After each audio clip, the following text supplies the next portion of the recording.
भेटलो तेच बरोबर करतात. आपण राहतो मागच.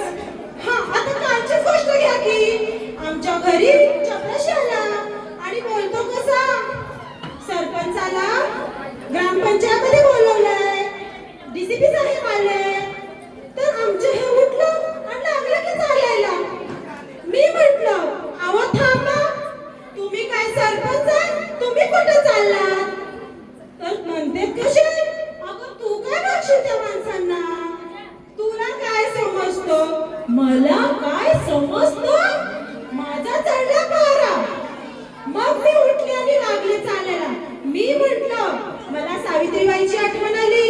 मी म्हटलं, सावित्रीबाईंनी आम्हाला शिक्षणाचा अधिकार दिला म्हणून आम्ही शिकलो आणि संविधानाने आम्हाला सरपंच होण्याचा अधिकार दिला. तो अधिकार तर आम्ही गाजू का नाही? हा, मग मी उठले आणि लागले की चालायला. तर बघते तर काय, त्या गल्लीतल्या टपरीवर 2-4 पोटे, हातात देशीची दारू आणि लागले झिंगायला. मला तर बाई भीतीच वाटली.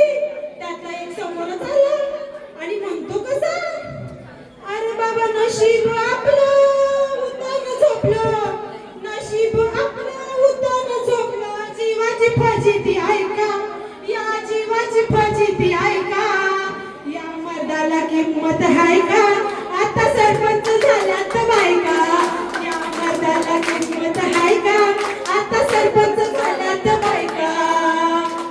बाई मी घाबरली. मला सावित्रीबाईची आठवण आली. त्याच्या पण समोर असाच एक तू गाडवायला होता.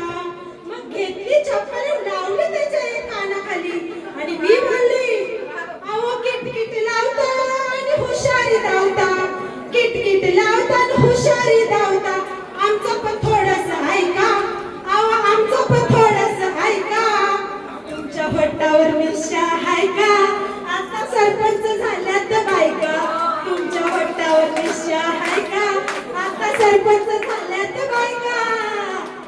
हा, सकाळी उठताना दोस्ताला भेटता, सकाळी उठताना दोस्ताला भेटता, दारूची कॉटर लावता, देशीची कॉटर लावता, गलीनी फिरताना नाल्यानी लोळताना फुकटच्या बळाया मारता, गलीनी फिरताना नाल्यानी लोळताना फुकटच्या बळाया मारता. तुम्हाला गावात इज्जत आहे का, आता सरपंच झाल्यात बायका, तुम्हाला गावात इज्जत आहे का, आता सरपंच झाल्यात